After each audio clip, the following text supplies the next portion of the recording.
Welcome to the deep dive. Today we're looking at something really unexpected in the global AI race.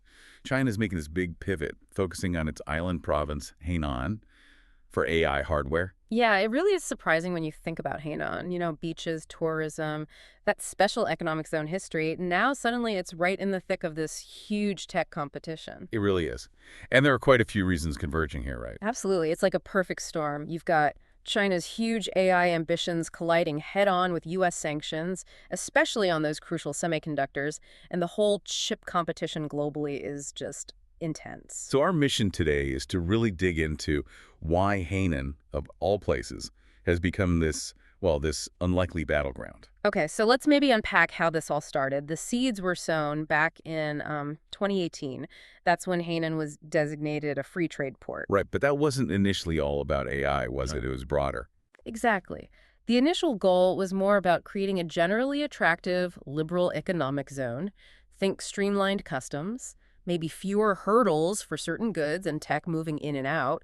For companies dealing with complex supply chains, that's a big deal. And that free trade port status came with perks, I assume? Oh, definitely. A whole package of incentives. We're talking serious government funding, the allure of duty-free imports for certain things, and importantly, special lower tax rates, specifically targeting high-tech companies. They were really trying to lure them in. Yeah, the clear ambition, if you connect the dots, was to build Hainan into a kind of Silicon Island. Not just any business, but specifically high-tech. Okay, but then things took a turn.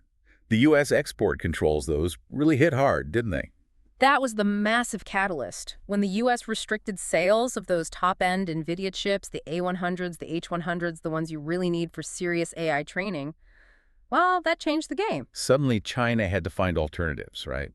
Domestic solutions became critical. Absolutely paramount. And you see the impact directly. Companies like Huawei, even the big chip maker SMIC, they started setting up or expanding operations in Hainan. And smaller players, too. Yep. Alongside the giants, you see these smaller, maybe more nimble chip startups popping up. Some are focused on R&D, others maybe more on the logistics side, navigating the new complexities. So maybe step back for a second. For you listening, why are these specific AI chips so critical?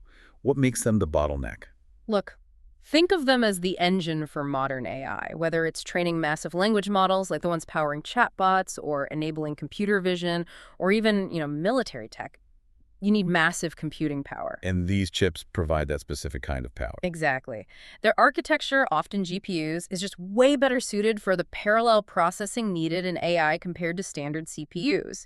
It's about speed, efficiency, handling enormous data sets. And the U.S. bans weren't just about buying the chips, they affected cloud access, too. Precisely. Restrictions on using cloud services that run on those chips. So it creates this huge hardware problem for China. They're great at AI software algorithms, but making the most advanced chips, that's the hurdle. How far behind are they in manufacturing, realistically? Well, take SMIC, their leading foundry. They're working around, say, the 7-nanometer process node. But the leaders, TSMC, Intel, they're pushing down to 3-nanometer, even 2-nanometer. That means significantly more transistors, more power, better efficiency. It's a big gap for those really cutting-edge AI applications. Okay, so given they can't easily make the very best chips, what's the strategy in Hainan then? What are they trying to build there? So the Hainan Digital Free Trade Port Initiative is really zeroing in on fostering local AI accelerator design. These are chips specifically built to speed up AI tasks. More specialized than general-purpose chips. Much more efficient for AI workloads, yeah.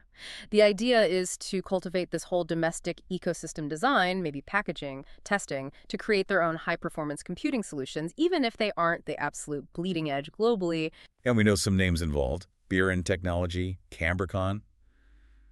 They get mentioned a lot. Right. And what's really interesting is their reported strategy. It seems they're trying to design chips that are powerful, but just below the performance thresholds that trigger the U.S. export bans. Finding the gaps in the rules. Sort of threading the needle. It's a calculated move to build capable domestic alternatives without immediately inviting more restrictions. But, I mean, the big questions hang there, don't they? Can they actually produce enough of these? Can they scale it up? And maybe more importantly, can they keep up? AI hardware moves so fast. Absolutely. Keeping pace is a massive challenge. And this leads us to, well, a more controversial angle. Which is? The whole backdoor idea. Could Hainan, being a free trade port with maybe less oversight, become a channel to get restricted tech indirectly. So things come in, maybe get slightly altered or repackaged, and then shipped out again to places that couldn't buy them directly. Is that the worry? That's the theory, yeah. It's a potential loophole in the system. And the U.S. government seems very aware of this possibility. You mentioned a Commerce Department memo. Yeah, a 2024 policy memo specifically mentioned increased monitoring of semi-autonomous regions operating outside traditional oversight channels. That puts Hainan squarely in the spotlight for regulators. And when we talk AI, we can't ignore the military side. It's not just about better chatbots. Not at all. Connect this to national defense. AI is becoming fundamental. Think autonomous drones, battlefield management, advanced surveillance. It all needs serious AI processing. So the U.S. concern is that these high-end chips, even if they get them indirectly, could end up boosting the capabilities of the PLA, the People's Liberation Army. That's the core worry, yes. And there have been reports, suggesting Chinese entities might be using cloud services located outside China to access powerful NVIDIA chips for military-related research. Which really explains why the U.S. has been tightening the screws recently. Exactly. The outbound investment restrictions, expanding the export controls. It all fits together as part of a strategy to limit access, especially for military end uses. But there's a flip side to this pressure, isn't there? There really is. It's almost counterintuitive, but these U.S. sanctions seem to be genuinely spurring more domestic innovation in China. Like necessity is the mother of invention. Pretty much. Facing these blocks forces them to double down on self-reliance. They're investing heavily in building their own complete tech stack, from chip design, maybe manufacturing workarounds, all the way up to the AI models themselves. And we are seeing results on the model side, right? Definitely. Look at the Chinese large language models, Alibaba's Tongyi Qinwen, Baidu's ErnieBot, iFlytek's SparkDesk. These are sophisticated models, and crucially, they're being trained on domestic compute infrastructure using Chinese data. And Hainan is meant to be part of that infrastructure solution. It's positioned to be a key piece, yes, providing some of that essential hardware foundation that allows this domestic innovation engine to keep running and, ideally, accelerate. Okay, stepping back again to the bigger picture, what does all this mean for the global tech landscape? Well, we could be seeing the beginnings of a real split, a kind of technological bifurcation. Two separate spheres. Potentially. One sphere led by the U.S. and its allies, Japan, Europe, with companies like NVIDIA, OpenAI, Google dominating, and another sphere centered around China, driven by Huawei, Baidu, and these emerging domestic chip players. That's a huge shift. It is. And what's interesting for you listening is how Hainan fits into this. If China manages to build a somewhat self-sufficient AI hardware base there, despite sanctions, could that become a model? A model for who? Perhaps for countries in the global south, nations wanting AI capabilities but maybe hesitant to fully align with either the U.S. or China.